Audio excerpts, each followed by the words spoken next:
성가대 귀한 찬양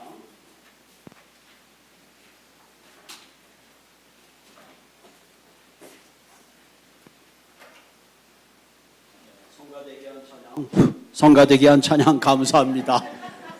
오늘 제가 마이크를 다 세팅하고 갔는데 왜 결정적인 순간에 안 되네. 나이는 숫자에 불과하다는 말을 참 좋아하는데 성가대도 숫자에 상관이 없는 것 같아요.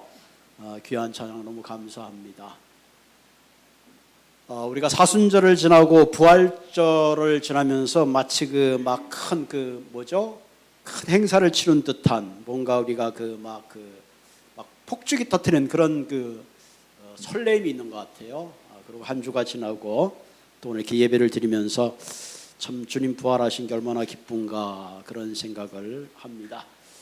우리가 계속해서 우리가 호세아서 말씀을 나누고 있는데 사실 오늘은 호세아서 8번째 설교입니다. 오늘 제목이 하나님만 바랄지라. 하나님만 바랄지라. 참 제목이 좋잖아요. 하나님만 바라봐라. 우리가 이 땅에 살아가면서 하나님만 바라보면 문제가 없는데 너무 엉뚱한 것을 바라보니까 문제가 참 많은 것 같아요. 하나님만 바라봐라. 우리가 인생을 살다 보면 특별한 인생의 사건들이 있습니다. 우리는 흔히 그걸 터닝 포인트라 그러죠. 인생의 전환점, 내 삶을 새롭게 결단하게 하고 새로운 방향으로 가게 하는 그런 사건들이 일어납니다. 어떤 분은 잘 다니던 직장에서 갑자기 레이업을 당하고 할 일이 없어서 어떡하나 그러다가 새로운 비즈니스를 시작했는데 그것이 인생에 대박이 나서 성공한 그런 케이스도 우리는 봅니다. 어떤 분들은 건강했는데 갑자기 건강에 위기가 찾아와서 좀 더 인생을 생각하게 되고 그 건강의 위기가 자기의 삶을 새롭게 추스르는 그런 삶의 결단의 시간, 나름대로 개인적인 터닝 포인트가 될 수도 있겠죠. 어떤 분은 여러 번 회사의 면접 시험을 봤는데 그 면접 시험에 떨어지고 또 떨어져 가지고 그때 비로소 오히려 그 회사가 아닌 다른 회사에 취직을 해가지고 저달된 그런 인생의 전환점을 맞는 경우도 있습니다. 우리가 예수를 믿지만 예수 믿는 사람도 모든 문제, 모든 근심에서 자유한 건 아니에요. 왜? 동일하게 이 땅에 살아가기 때문에 누구든지 만나는 문제와 근심은 가지고 살고 있습니다. 다만 다른 것은 그 문제 앞에서, 근심 앞에서, 내 인생의 큰 변화 앞에서 우리가 어떤 방향으로 결심하고 어떤 방향으로 가느냐 하는 것에 따라서 그 결과가 달라질 수 있기 때문에 그렇습니다. 한 자매가 건강진단을 받으러 갔는데 뜻밖의 병원으로부터 청천벽력 같은 진단을 받습니다. 자매님, 당신의 건강진단 결과 당신은 앞으로 6개월밖에 살지 못하는 그 시한부 인생이란 진단을 받았습니다.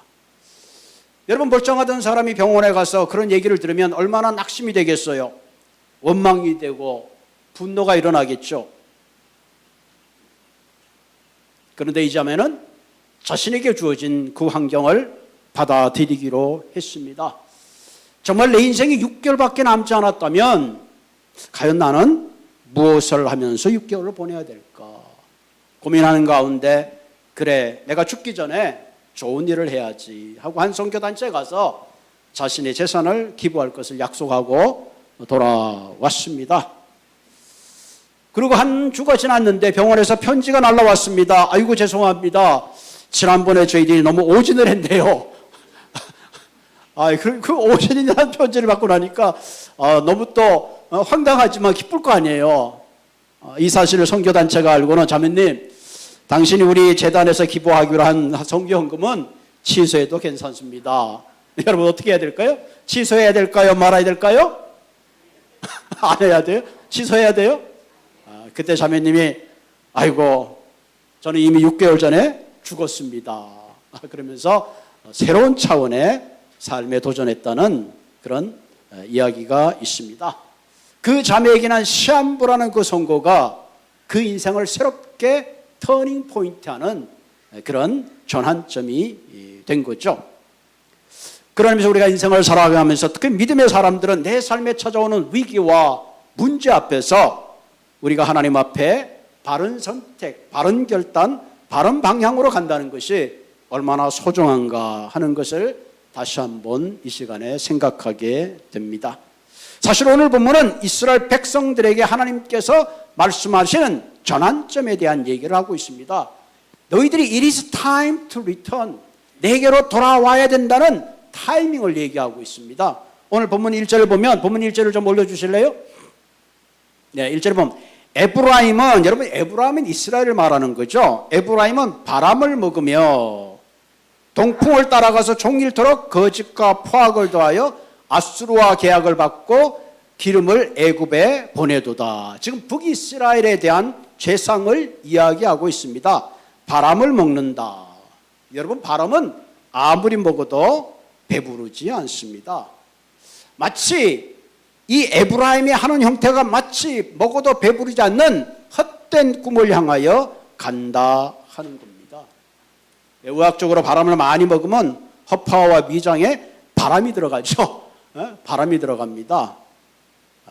그런 의미에서 먹어도 배부르지 않는 헛된 꿈을 따라 살아가고 있는 그들의 잘못된 것을 지적하고 있죠. 성경에 보면 뭐죠? 사람이 떡으로만 살 것이 아니요 하나님의 말씀으로 살아야 된다. 그런 말씀이 있죠. 그런데 이스라엘 백성들은 하루 세 끼나 꼬박꼬박 찾아 먹으면서 사실은 하나님의 말씀으로부터 멀어지고 있습니다. 여러분 이제 우리가 나이가 들게 되면 건강이 얼마나 소중합니까? 모든 걸 다 가져도요 건강을 잃으면 다 잃어버리고 말아요. 그래서 정기적인 피검사도 하고 정기적으로 우리가 건강하기 위해서 얼마나 검사를 잘합니까? 그거에 반해서 과연 우리의 영적 건강에 대해서 우리가 얼마나 정기적으로 체크업하고 있는가 하는 걸 우리가 도전하게 되죠.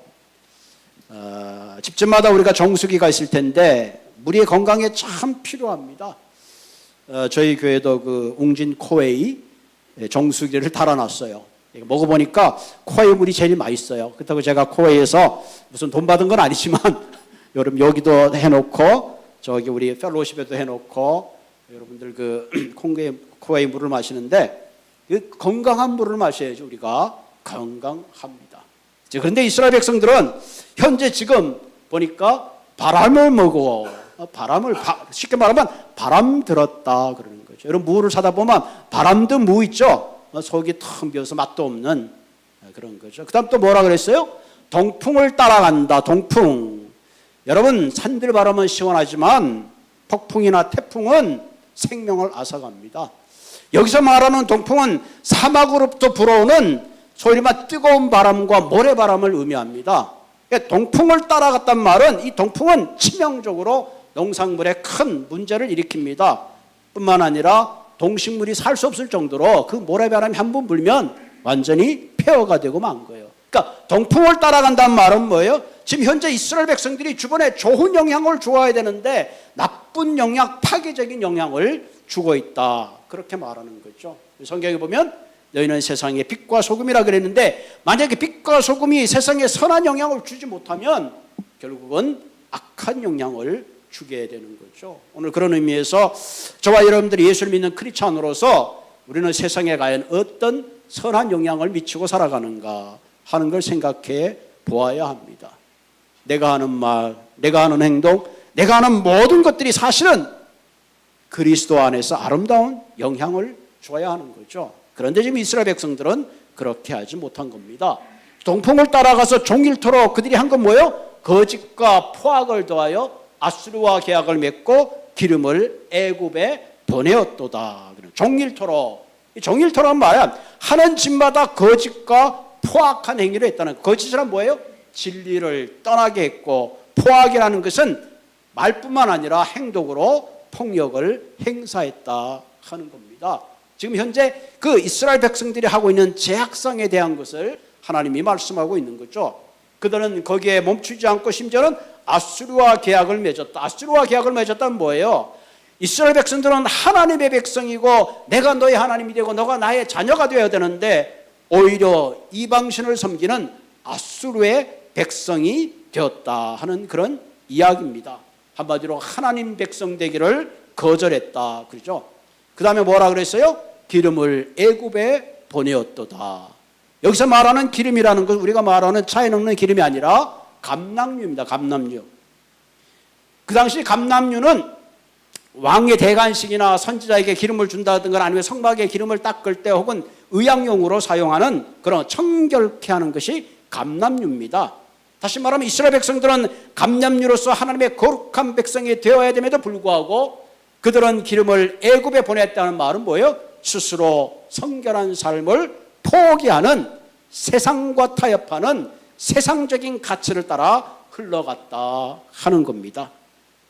오늘 이 본문 1절만 가만히 묵상해 보면 이 1절 안에 어쩌면 우리의 자화상, 우리의 모습도 여기에 있지 않나. 헛된 꿈을 꾸고 하나님의 백성됨을 거절하며 거룩한 삶에서 점점 멀어져 가고 있는 오늘 이 시대의 우리의 모습을 볼 수 있어야 하는 것입니다.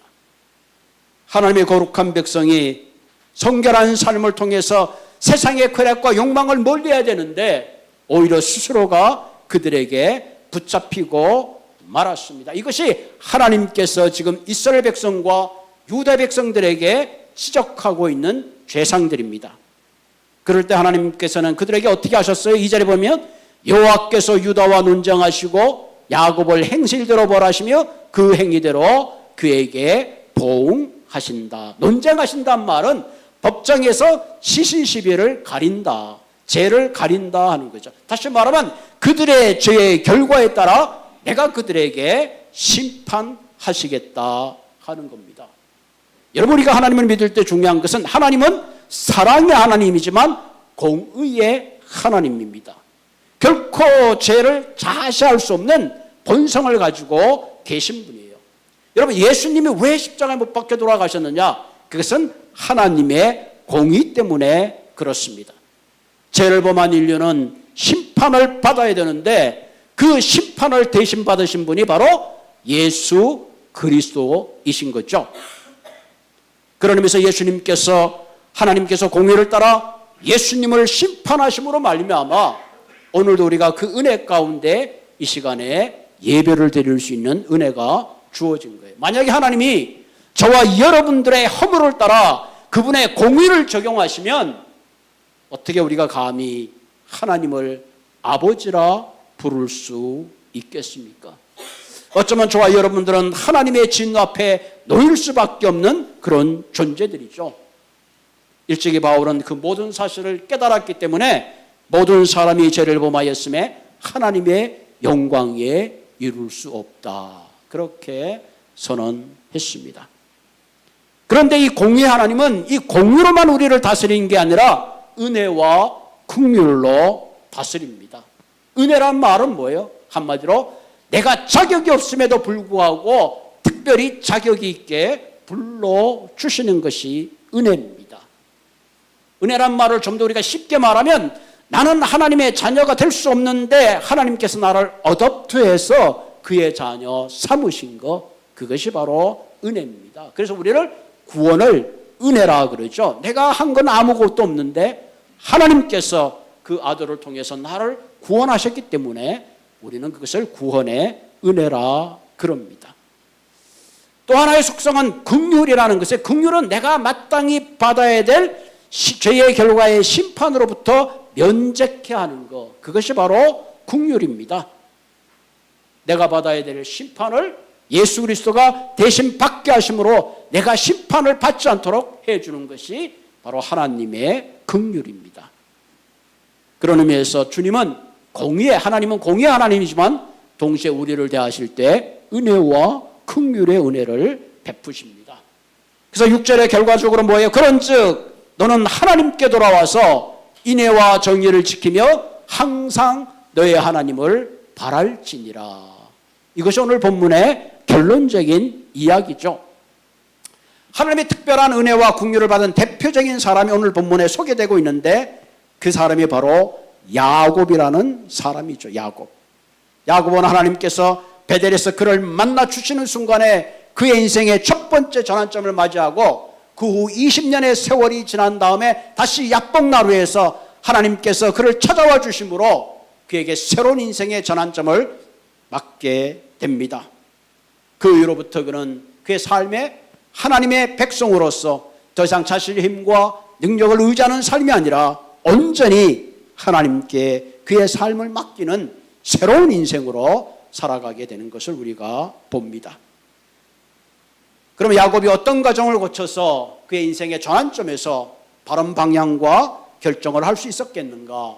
그것을 우리가 함께 나눔으로 우리 인생의 전환점에서 우리 모두 바른 방향과 바른 결과, 바른 목적을 가지고 달려가는 저와 여러분들이 되기를 원합니다. 야곱의 인생의 가장 첫 번째 터닝 포인트는 하나님을 만났기 때문에 가능했습니다. 오늘 본문의 3절에 보면 야곱은 모태에서 엄마 뱃속에서, 이 모태란 말은 태어나는 그 전서부터를 의미하는 거죠. 모태에서부터 그 형의 발꿈치를 잡았고, 여기서 야곱이 어떤 사람인가 하는 것이 그려지죠. 야곱과 에서가 형이면 두 형제가 쌍둥이로 태어났는데 야곱은 두 번째로 태어나는 게 싫어서 형 발꿈치를 잡고 태어났으니까 그 야곱이라는 사람이 얼마나 속된 말로 정말로 지독한 사람인가 하는 것을 알 수가 있습니다. 모태에서 뭘 알았겠어요. 그런데도 그는 형보다 먼저 태어나기 위해서 발꿈치를 잡았던 그런 사람입니다. 또 힘으로는 하나님과 겨루었을 때 우리가 알잖아요. 마지막 20년이 지난 다음에 그가 이제 고향으로 돌아오잖아요. 외삼촌 라반의 집에서 야밤도주를 합니다. 부인을 데리고 애들을 데리고. 그리고 마지막 야복나루 앞에서 자신의 모든 재산과 부인들을 다 먼저 건너보내죠. 왜? 20년 전에 자기가 형 에서의 축복을 가로채서 같이 살 수 없어서 외삼촌 라반의 집으로 도망갔는데 20년의 세월이 흘렀으면 어느 정도 형의 마음이 누그러질 줄 알았는데 20년 동안 그 에서는 와신상담 400명의 군사를 이끌고 온다는 거예요. 이게 얼마나 황당합니까? 이제는 죽었다. 그래서 그는 자신의 재산을 보내고 마지막 부인까지 다 보내고 야복나라에 혼자서 하나님과 겨루다가 어떻게 됐어요? 밤새도록 겨루다가 결국은 천사가 그의 환도뼈를 부러뜨리는 바람에 좀 도망갈 수도 없는 처지가 생기고 말았죠. 그래서 4절에 보면 뭐예요? 천사와 겨루어 이기고 울리며 그에게 간구하였으며, 천사와 겨루어 이겼다. 어떻게 우리가 천사와 겨루어 야곱이 이길 수 있겠습니까? 그에게 간구하며 그때 하나님이 비로소 다시 한번 베델에서 나타났던 그 하나님이 야곱을 거기서 다시 한번 발견하게 됩니다. 우리가 알듯이 야곱은 발꿈치를 붙잡고 태어났지만 이스라엘에게는 항상 에서라는 장자에게 축복권이 있잖아요. 그래서 그는 어떻게 했습니까? 형이 사냥을 하고 배가 가장 고픈 그 시기에 때를 맞춰서 팥죽을 끓여서 에서에게 자기의 장자권을 삽니다. 그리고 눈먼 아버지에게 찾아가서 아버지 내가 에서입니다. 그리고는 양을 잡아서 대접하고 에서의 모든 축복을 가로챘던 사람입니다. 그리고 20년의 세월이 흐른 다음에 그가 직면한 것은 내가 이처럼 아둥바둥 살았는데 이제는 환도뼈도 부러지고 자신의 부인과 자식들이 다 야복나루를 건너고 이제 혼자 천사와 씨름하는 그 순간에 비로소 자신의 모습을 발견하게 되죠. 아, 내가 참 바람을 잡는 것처럼 살았구나. 내가 이렇게 살면 세상에서 이길 줄 알았는데, 이렇게 살면 형이 나를 기뻐할 줄 알았는데 이제 나는 도망도 못 가고 여기서 죽게 되었구나. 그때 하나님께 간구했다는 건 뭐예요? 자기의 실존적인 모습을 본 것입니다. 아, 내가 누구인가를 직접 깨달았다는 사실이죠. 여러분, 우리 인생을 살면서 우리는 내 자신을 참 잘 모릅니다. 그래서 다른 사람을 쉽게 정죄하고 판단하고 때로는 비판하고 상처를 주는 삶을 살 때가 얼마나 많은지 모릅니다. 야곱은 자기 나름대로 지혜롭게 살았고 내 나름대로 성공했다고 생각했지만 사실은 야곱은 수많은 사람들을 속이고 상처를 주었던 그 자신의 본연의 모습을 깨달은 거죠. 자신의 집에서 20년 전에 떠날 때에 돌베개를 하고 누워서 눈물을 흘릴 때에 하나님께서 베델에서 그를 만나 주셨는데 그 하나님을 잊어버리고 바쁜 세상 속에 20년 동안 자기 나름대로 살아왔던 자신의 모습을 깨닫고 그 순간에 하나님께서 내가 베델에서 나타났던 하나님인 것을 그에게 상기시켜 줍니다. 사랑하는 성도 여러분, 때때로 우리가 이민이라는 세월을 살면서 이민 초창기에 그 힘들고 어려웠던 사건들을 잃어버릴 때가 참 많이 있습니다. 정말로 힘들고 어릴 때 나를 찾아와 주시고 매 순간 나와 있던 하나님은 다 잃어버리고 어느 순간에 모든 것이 안정되고 모든 것이 잘 되는 순간에 우리도 모르게 내 자신을 잃어버릴 때가 얼마나 많은지 모릅니다. 여러분, 우리 신앙생활할 때 가장 중요한 것이 하나님이 나를 불러주었던 첫사랑, 나를 만나줬던 그 은혜를 결코 잊어버려서는 아니 되는 것입니다.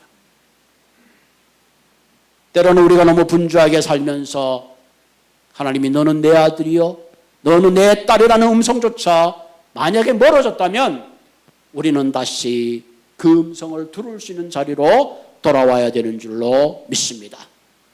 야곱의 인생의 첫 번째 그의 전환기는 하나님을 만남으로 새로운 인생의 출발이 시작되었습니다. 여러분, 사도행전 9장에 보면 사울이 바울이 될 수 있었던 건 뭐예요? 사울이 다메섹 도상에서 예수를 만났습니다. 사울아 사울아, 왜 너는 나를 그렇게 핍박하느냐? 그 순간에 사울은 자신이 욕망을 따라 살았던 모든 것을 깨닫게 되고 그 후로부터 주와 복음을 위해서 살았습니다. 여러분, 교회가 교회 될 수 있는 것, 교회 부흥이 뭡니까? 우리가 하나님을 만나고 참된 회개의 역사가 일어날 때에 개인의 부흥도 일어나고 교회의 부흥도 일어나는 줄로 믿습니다. 그러므로 사랑하는 성도, 우리가 함께 기도하고 하나님 앞에 진정 하나님의 첫사랑을 회복할 때에 다시 한번 우리의 삶의 방향과 결단하는 그런 아름다운 변화의 시간들이 여러분 한 사람 한 사람에게 일어나기를 주님의 이름으로 부탁을 드립니다. 두 번째로 야곱은 하나님을 만나는 순간에 그의 삶의 방향이 전환되었습니다. 5절에 보면 여호와는 만군의 하나님이시라, 여호와는 그를 기억하는 이름이라 그랬죠. 기억하는 이름이라. 야곱이 전환점에 가장 중요했던 것은 하나님의 이름을 기억함으로 그가 방향이 전환되었습니다. 하나님의 이름은 뭐예요? 언약의 이름이죠. 어떤 언약의 이름이면 아브라함 하나님, 이삭의 하나님, 야곱의 하나님. 내가 너를 복주는 자에게 복주고 너를 저주하는 자에게 저주하고 너는 내 백성이 되려는 하나님의 특별하신 언약을 기억했다는 것입니다. 우리가 하나님의 이름을 부를 때에 그분이 우리의 삶의 능력이 되시고 축복이 되시고 공급자가 되신 것을 우리는 깨달아야 합니다. 우리가 신앙생활 하다만 많은 경우에 습관적으로 발목에 신앙생활하는 경우가 참 많이 있습니다. 종교적 습관에 젖어서 신앙생활할 때가 얼마나 많은지 모릅니다. 우리의 삶의 방향을 바꿀 수 있는 것은 내가 그리스도가 내 안에 있을 때에 가능하죠. 요즘 현대인들 가운데는 동거하는 사람들은 많은데 동행하는 사람은 적다고 합니다. 동거한다는 건 뭐예요? 같은 집에 살거나 같은 공동체에 소속되어 있는 거죠. 그러면서 너는 너고 나는 나라는 겁니다. 교회 생활하면서도 동거하는 사람들이 많아요. 동행을 안 하려고 합니다. 그러나 우리의 신앙생활을 잘하는 것은 동거하는 것이 아니라 동행하는 삶을 살아야 합니다. 이 동행이란 말은 히브리 말로 할라크라는 말인데 이 말은 하나님의 방향과 뜻이 같은 것을 말합니다. 우리가 하나님과 동행한다는 뭐예요? 하나님의 방향, 그분의 뜻을 따라서 함께 가는 것을 말하는 거죠. 그분의 방향과 뜻에 맞춰 가는 겁니다. 그런데 내 뜻과 내 방향을 가면서 하나님 보고 내게 맞춰오라는 것은 그것은 동행이 아닙니다. 그건 결코 우리가 하나님과 동행할 수가 없죠. 예수님께서 자신의 죽음 앞에서 땀방울이 핏방울이 되도록 3번을 거듭 기도했습니다. 하나님, 내가 꼭 십자가에 죽어야 됩니까? 다른 길은 없습니까? 다른 길은 없습니까? 다른 길은 없습니까?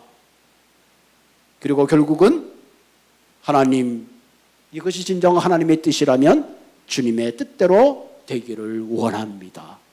그리고 그는 사망의 권세를 이기시고 부활이라는 승리를 가지고 오셨습니다. 오늘도 우리가 하나님의 능력과 감격과 기쁨을 얻기 위해서는 방향 전환이 필요하죠.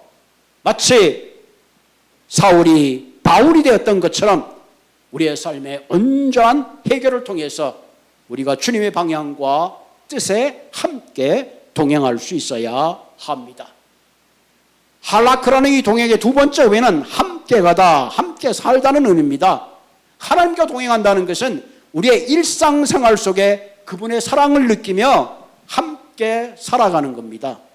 여러분, 이 땅에 누가 정말로 행복한 사람일까요?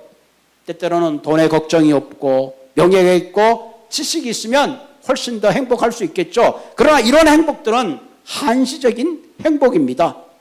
주님과 동행하는 사람, 그분의 위로가 있는 사람, 그분의 아가페의 사랑을 경험하고 매일매일 동행하는 사람이 진정 최고의 행복과 기쁨과 사랑이 넘치는 그런 행복한 인생을 살게 될 것입니다.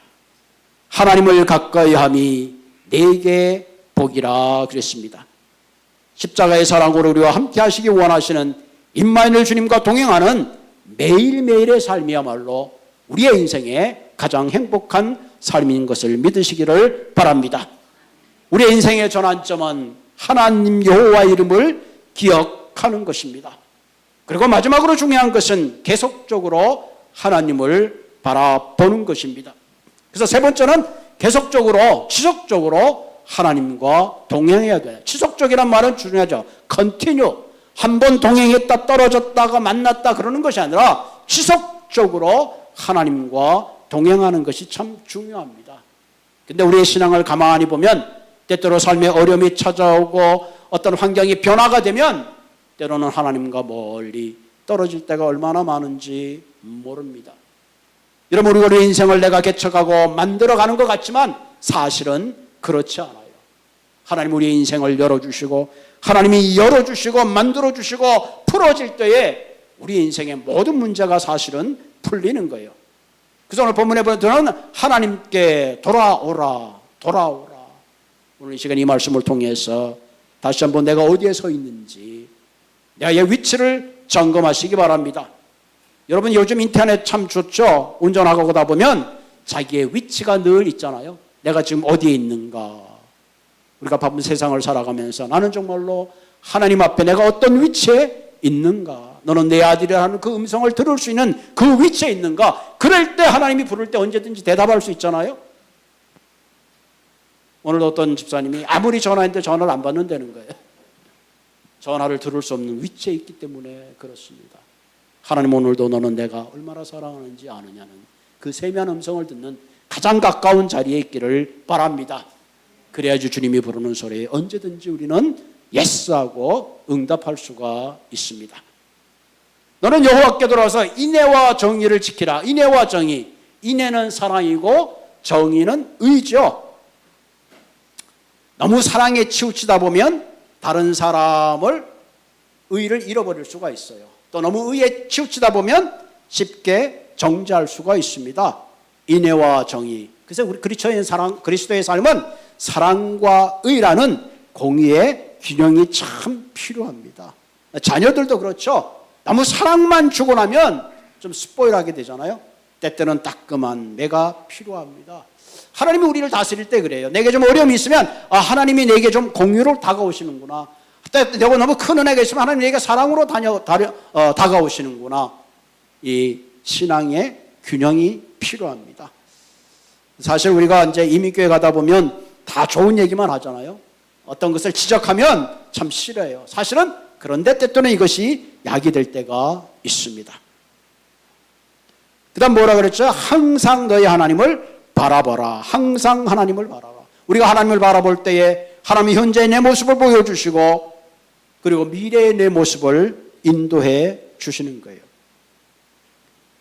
많은 사람들이 착각하는 것이 내가 최선을 다하고 악착같이 살면 될 것이라고 생각했지만 오늘 본문에 야곱보다도 악착같이 사는 사람이 어디 있어요? 여러분 태어날 때부터 저도 이제 쌍둥이 자매가 있지만은 딸이 있지만 발꿈치를 잡고 태어난 것 같지는 않아. 그렇게 태어나는 순간마다 악착같이 살고 외삼촌 라반이 20년 하면서도 얼마나 삼촌이 얼마나 쏘겠어요. 그럼에도 불구하고 삼촌보다 더 머리를 잘 굴려가지고 거부가 돼서 돌아왔더냐고. 그는 바람 같은 자기의 인생을 하나님 앞에 고백하는 거죠. 동풍을 따라갔던 그 인생을 고백하고 비로소 이스라엘이라는 위대한 이름을 얻게 된 것을 봅니다. 사랑하는 성도들, 오늘도 하나님은 오늘 이 말씀을 통해서 마치 동풍을 따라가는 바람을 잡는 그런 인생이 아니라 하나님 앞에 내 자신을 발견하고 언약의 하나님, 은혜와 정의로 나와 함께하는 하나님, 그 하나님을 바라보는 그런 아름다운 삶이 되기를 주님의 이름으로 부탁을 드립니다.